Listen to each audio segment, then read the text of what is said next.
A guerra entre os Estados Unidos e o Irã está escalando dramaticamente. A situação é muito crítica neste momento.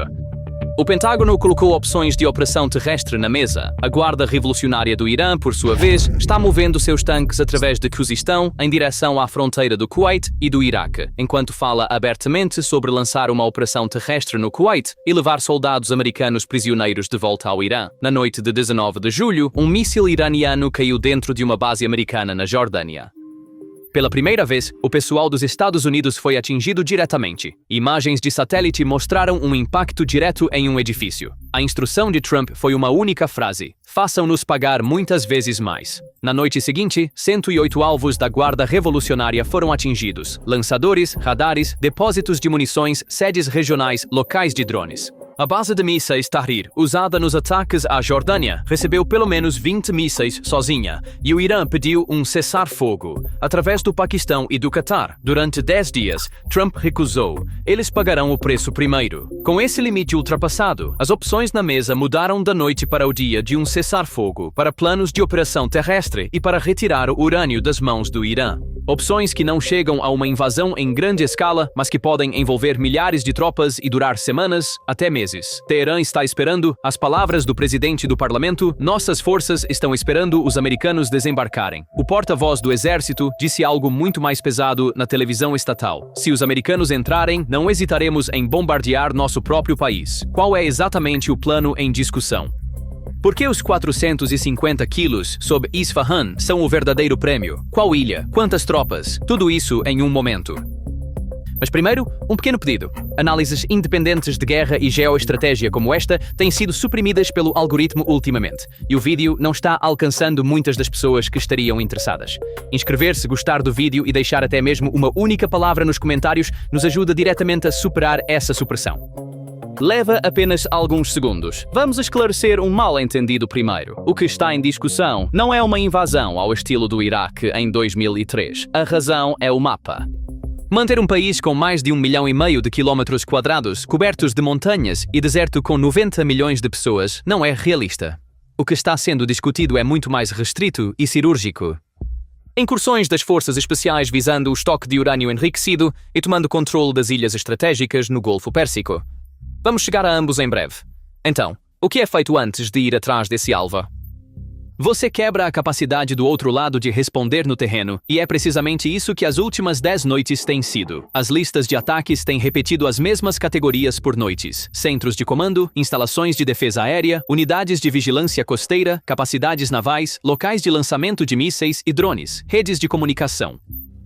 Mas a verdadeira mudança ocorreu na última semana. Os quartéis em Dezful foram atingidos. Em Shiraz, fumaça subiu da base militar de Tarhan, lar das forças terrestres do exército.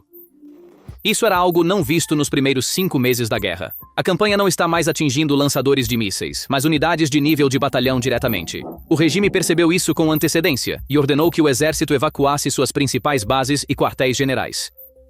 Unidades dispersas e realocadas, elas foram atingidas nos novos locais também.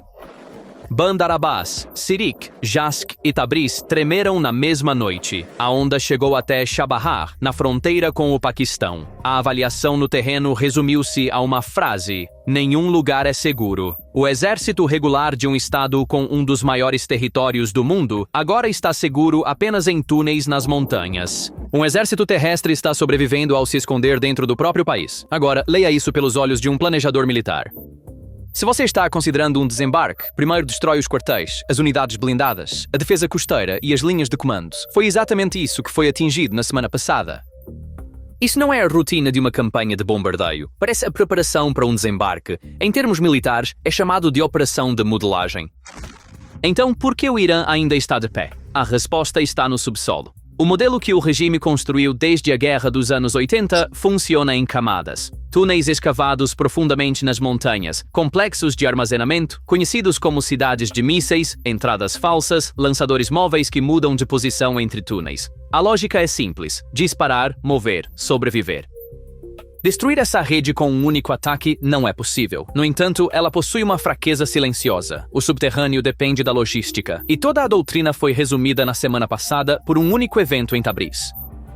A mídia estatal iraniana abriu uma instalação subterrânea de armazenamento de drones e mísseis para as câmeras exibirem dissuasão. Essa mesma instalação foi atingida naquela noite. Horas depois, ainda estava queimando. Uma instalação subterrânea é segura apenas enquanto sua localização é desconhecida. Uma vez que a posição é conhecida, a profundidade deixa de ser uma vantagem e se torna nada mais do que um atraso. A maior esperança tecnológica do Irã também falhou no teste. O avançado sistema de defesa aérea fornecido pela China não conseguiu salvar a instalação perto de Teherã que deveria proteger. O relógio da própria campanha também está correndo. Centenas de munições de precisão são gastas todas as noites e os estoques não são infinitos. O aviso que circula dentro do Pentágono diz exatamente isso. A campanha ou produzirá um resultado ou passará para a próxima fase. E nos mercados de previsão, a probabilidade de uma operação terrestre antes do próximo ano está sendo negociada em cerca de 1 em 4. E a única coisa que não mudou após 10 noites, Hormuz ainda está nas mãos do Irã. A fechadura não quebrou. O que leva à verdadeira questão não é mais quantas noites a mais. A verdadeira questão é esta. Se houver um desembarque, o que exatamente será tomado? O alvo mais estreito, mas mais valioso na mesa, não é uma ilha, é um estoque. Em instalações perto de Isfahan, há aproximadamente 450 quilos de urânio enriquecido a 60%. E o cenário em discussão não é bombardear esse estoque, é retirá-lo com forças especiais. A diferença resume a lógica de toda a guerra. Bombardeie e você não saberá para onde o material foi. Enterrado sob escombros, movido para outro túnel incerto. Capture-o e a questão está encerrada. Esta é também a única opção que toca na verdadeira causa da guerra. A frase que Trump repetiu por 5 meses é a linha vermelha da estratégia americana. O Irã não pode ter uma arma nuclear. Eles não têm chance disso. O coração do programa está no subsolo. A instalação perto de Qom está a 80 a 100 metros debaixo de uma montanha. Nas últimas semanas, as instalações de apoio na superfície, a infraestrutura de energia e as entradas dos túneis foram alvos sistematicamente. Mesmo que você não consiga destruir as centrífugas, pode paralisar tudo que as opera. Mesmo munições destruidoras de bunkers não podem apagar uma cidade de túneis em uma única passagem. Por isso, o objetivo da campanha aérea não é destruir, mas desacelerar. A maior incerteza está no lado da medição. As inspeções pela Agência Internacional de Energia Atômica foram fortemente reduzidas pelo conflito. Não há dados independentes atuais sobre os níveis de enriquecimento ou estoques do Irã. Portanto, ninguém hoje sabe com certeza quão próximo está o limiar de armas. E essa incerteza é o verdadeiro combustível do debate sobre a operação terrestre. Se você não sabe, não pode esperar. Quando o bombardeio não permite medir o resultado, resta um caminho: ir e tomá-lo. Para uma equipe de ataque, no entanto, descer naquela rede não é como entrar em um prédio na superfície. Lá embaixo, o tempo trabalha a favor do defensor em vez do atacante. Apropriadamente, diz-se que este cenário está na categoria de risco mais alto nas avaliações do Pentágono. O alvo mais valioso é também o mais perigoso, e é exatamente por isso que os planejadores estão olhando para algo mais acessível: o mar. Uma pausa rápida, curtir, comentar com uma palavra e se inscrever ajudam diretamente esta análise a alcançar muito mais pessoas. Leva apenas alguns segundos. Agora chegamos às 2 ilhas na mesa. Assumir o controle das ilhas estratégicas no Golfo Pérsico é a maneira mais direta de garantir Hormuz na prática, e há 2 nomes na mesa. A primeira é Karg, aproximadamente 15 milhas da costa e cerca de 90% das exportações de petróleo do Irã passam por ela. A economia de exportação de um país inteiro flui por um único ponto de carregamento. Bombardeie-o e a instalação é reparada. Tome-o e a torneira está em suas mãos. Nomes de peso apoiam a ideia. O ex-comandante do Comando Central, general aposentado Frank McKenzie, propôs abertamente um desembarque, e seu raciocínio foi mais político do que militar. Possuir solo iraniano seria uma carta significativa em futuras negociações. Segundo a avaliação de outro comandante aposentado, 1.500 fuzileiros navais poderiam ser suficientes para assegurar a ilha. A segunda ilha é muito maior e muito mais estratégica, Qashem. Sentada bem na entrada do estreito, é a maior ilha do Golfo Pérsico, e o centro da capacidade do Irã de ameaçar o tráfego marítimo está lá. Sob a ilha há uma extensa rede de túneis avaliada para armazenar munições antinávio. Forças americanas bombardearam os sistemas de defesa da ilha nos últimos dias. Coloque os dois lado a lado para ver a diferença. Tome carga e você corta a receita do Irã, um golpe econômico. Tome Qasem e você controla o estreito em si, um golpe estratégico. A primeira deixa o regime sem dinheiro, a segunda remove a causa da guerra. Mas a parte não dita do plano não é o desembarque, é a manhã seguinte. Um especialista do Instituto de Washington resume em uma frase: você não gostaria de estar naquela pequena ilha enquanto o Irã pode lançar drones e artilharia. A resposta mais incisiva veio de um oficial iraniano. Os americanos podem tomar a ilha por um dia, mas não conseguem mantê-la. Nossos mísseis alcançam lá de Semnan, de Zahedan, de Isfahan. O equilíbrio de forças apoia essa objeção. O Irã possui 570 mil militares ativos e 350 mil na reserva, além de baterias de mísseis costeiros, minas navais e enxames de embarcações de ataque rápido. 15 milhas não estão fora do alcance da artilharia. Uma força de desembarque teria que fazer todo o seu reabastecimento pelo mar, e essa linha passaria por águas rasas que podem ser minadas. A lacuna entre tomar uma posição e mantê-la sempre aparece no mesmo lugar na história militar: suprimento. Em Qasem, o problema se multiplica. Uma ilha maior e mais populosa, entrelaçada com túneis por baixo. Uma força de desembarque lá teria que limpar não apenas a costa, mas também o que está por baixo dela. Aqui está o beco sem saída no planejamento americano. O alvo fácil não entrega o suficiente e o alvo que entrega não é fácil. E bem dentro desse beco sem saída, uma terceira camada entra. Não soldados chegando de fora, mas a população já dentro. Alguns milhões de pessoas indo às ruas de uma vez fazem o que nenhuma divisão pode. No entanto, uma barreira técnica se interpõe. A coordenação e a máquina de vigilância torna isso quase impossível. Então, a opção mais barata de Washington depende da única coisa que não pode controlar. Então, como o Irã está se preparando para essa possibilidade? Imagens do local mostram veículos blindados sendo movidos através de Khuzistão em direção ao sul, em direção à fronteira com o Kuwait e o Iraque. A direção não é por acaso. A porta mais lógica para uma entrada terrestre é esta planície, o coração do petróleo e da indústria do Irã.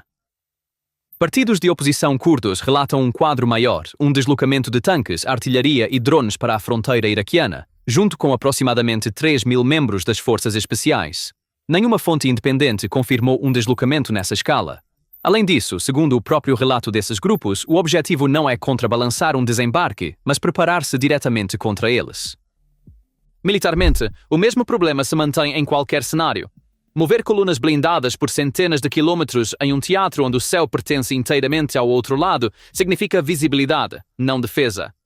De fato, alguns dos alvos atingidos em imagens operacionais recentes eram veículos em movimento.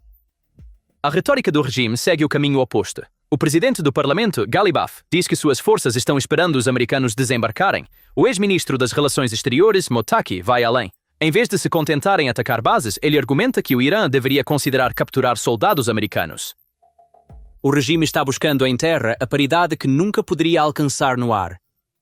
Mas a verdadeira admissão foi a declaração do porta-voz do exército na televisão estatal. Se os americanos entrarem, não hesitaremos em bombardear nosso próprio país. Um exército está planejando não lutar contra o invasor no campo, mas atacar seu próprio solo com mísseis subterrâneos. Em termos militares, isso é chamado de terra arrasada, e quando um Estado declara isso na televisão, ele deixou de contar com a vitória em uma guerra terrestre. Outro sinal do mesmo desespero circulou nessas telas. A televisão estatal pediu aos cidadãos comuns que abrissem fogo contra helicópteros e aeronaves inimigas. Um regime que construiu uma arquitetura de defesa aérea de bilhões de dólares está dizendo ao seu povo para atirar no mesmo céu com o que tiverem. Washington não é o único lado falando sobre uma operação terrestre. O Kuwait é um dos lugares mais densamente guarnecidos por forças americanas na região. Camp Arifjan, Base Aérea Ali al-Salem, Camp Udairi. Na medida em que o Irã não pode alcançar as bases do poder que o ataca, ele se voltou contra o anfitrião desse poder. Plantas de geração de energia e instalações de dessalinização foram atingidas por 4 dias consecutivos. A rede sofreu tantos danos que geradores portáteis foram trazidos e sirenes soaram em todo o país. O Kuwait convocou diplomatas iranianos em protesto, mas contra mísseis que cortam a água de um país, uma nota diplomática é uma ferramenta que permanece no papel. A verdadeira questão é a ameaça que se seguiu de lançar uma operação terrestre no Kuwait e levar soldados americanos prisioneiros de volta ao Irã. A maioria dos lugares descarta isso como um blefe, mas um ensaio em pequena escala já aconteceu. No dia 1º de maio de 2026, 6 soldados da Guarda Revolucionária infiltraram-se na ilha Bubiyan do Kuwait a bordo de um barco de pesca alugado. No confronto que se seguiu, 4 membros da equipe foram capturados e 2 escaparam. A escolha do alvo também não foi por acaso. Bubiyan abriga o Porto Mubarak al-Kabir, construído com financiamento chinês. Esse precedente nos permite interpretar corretamente a ameaça. O Irã invadir o Kuwait no sentido clássico não é possível. Os 2 países não compartilham uma fronteira terrestre.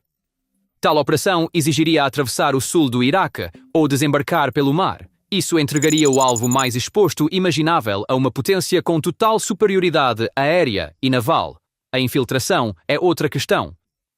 Pequenos barcos, alguns homens, uma noite. E note, a lógica desse movimento é quase idêntica ao cálculo da ilha americana. Ambos os lados estão procurando algo que possam manter quando se sentarem à mesa. Washington procura isso em território, uma ilha, um terminal, um estoque. Teherã procura isso em pessoas, pessoal capturado, um buraco visível na soberania de um Estado. A diferença não é de escala, mas de reversibilidade. Se uma ilha não pode ser mantida, você se retira, e o custo é militar. Se um arquivo de prisioneiro é aberto, ele permanece aberto por meses e define a agenda para toda a guerra. A frente econômica desta guerra está enredada em 2 vias navegáveis estreitas. Em Hormuz, os Estados Unidos reimpuseram seu bloqueio naval aos portos iranianos e introduziram uma taxa de trânsito sobre a carga que passa. O órgão marítimo das Nações Unidas declarou que a medida não tem base legal. O Comando Central, por sua vez, anuncia que desde o início de maio ajudou cerca de 900 embarcações comerciais e centenas de milhões de barris de petróleo bruto a fazer a travessia. Então, o estreito está aberto. É apenas um corredor armado agora. O mercado tomou sua própria decisão independentemente. As passagens semanais pelo estreito caíram drasticamente e o Brent estabilizou acima de $89. A razão é clara. 2 petroleiros operados por gregos foram atingidos perto de Hormuz. Um pegou fogo e sua tripulação foi evacuada. Outro petroleiro foi atingido na costa dos Emirados Árabes Unidos. Os proprietários de navios não querem mais entrar nesta água, e agora um segundo estreito foi adicionado à guerra. Os Houthis do Iêmen declararam um bloqueio naval imediatamente efetivo contra a Arábia Saudita, anunciando que cada embarcação que entra ou sai dos portos sauditas é um alvo. O gatilho foi um ataque aéreo no aeroporto de Sanaa, que bloqueou o voo de retorno de uma delegação Houthi. A resposta veio sob o princípio de um bloqueio por um bloqueio. A leitura estratégica é assim. Como a pressão sobre Hormuz não elevou os preços do petróleo como esperado, o eixo iraniano recorreu a uma segunda alavanca. Bab el-Mandeb é a porta de entrada para o comércio que se dirige à Europa através de Suez. Um bloqueio lá afeta as cadeias de suprimentos globais e os mercados financeiros mais do que afeta o petróleo. O objetivo não é a vitória militar, é forçar Washington a negociar através do custo.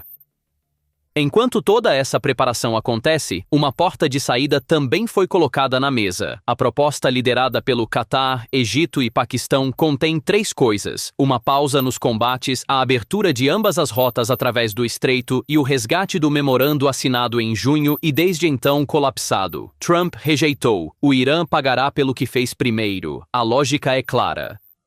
Uma administração que assina um cessar-fogo imediatamente após um ataque aos seus próprios soldados deixou o preço pago sem ser cobrado. No cálculo de Washington, um cessar-fogo virá não porque o Irã peça mas porque o Irã aceita os termos. O Departamento de Estado dos Estados Unidos emitiu um alerta mundial. Instalações diplomáticas americanas podem ser alvo fora do Oriente Médio também. De fato, a Grã-Bretanha e a Alemanha começaram a evacuar seus diplomatas do Kuwait, Catar, Bahrein e Arábia Saudita. Uma estranha escalada ocorreu também no fronte da informação. A Guarda Revolucionária anunciou que havia atacado a infraestrutura de dados de uma empresa de tecnologia que alegou ser usada pelo exército dos Estados Unidos no Bahrein. As autoridades bahreinitas negaram. A própria alegação marca um limiar, a intenção de levar a guerra para a infraestrutura digital civil.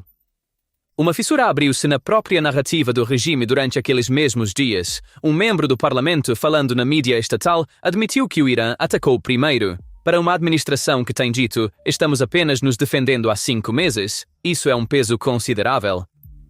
E o relógio econômico está correndo rápido. O petróleo ultrapassou $90, os preços da gasolina estão subindo e a reação interna contra uma guerra já impopular está crescendo. O lado americano tem atacado do ar por 5 meses e não obteve o resultado desejado. Então colocou uma opção na mesa que nunca havia discutido antes: desembarcar. Mas o plano que colocou lá não é invadir um país, é tomar um estoque, uma ilha, um único ponto, e sair. E o objetivo não é militar, é ter algo em mãos quando se sentar à mesa. O Irã está preparando 3 respostas para a mesma possibilidade. Está movendo suas forças para o sul através de Khuzistão, falando sobre infiltrar-se no Kuwait e, como último recurso, declarando que atacará seu próprio solo. O ponto fraco de todos esses cálculos se concentra no mesmo lugar. Tomar uma ilha leva um dia, mantê-la leva meses. Um ataque aéreo tem uma data de término, um soldado que pousa no solo não tem data de retorno. Por 5 meses, há uma linha que nenhum dos lados cruzou. Uma vez cruzada, nem Washington nem Teherã poderão decidir sozinhos como esta guerra termina. Então, o que você acha? Washington voltará à mesa ou esta guerra se moverá para o solo? Por favor, compartilhe seus pensamentos nos comentários. Para ficar informado sobre as análises exclusivas da PPR Global como esta, por favor, inscreva-se no nosso canal e ative as notificações. Obrigado por nos escolher. Obrigado por nos escolher. Obrigado por nos escolher.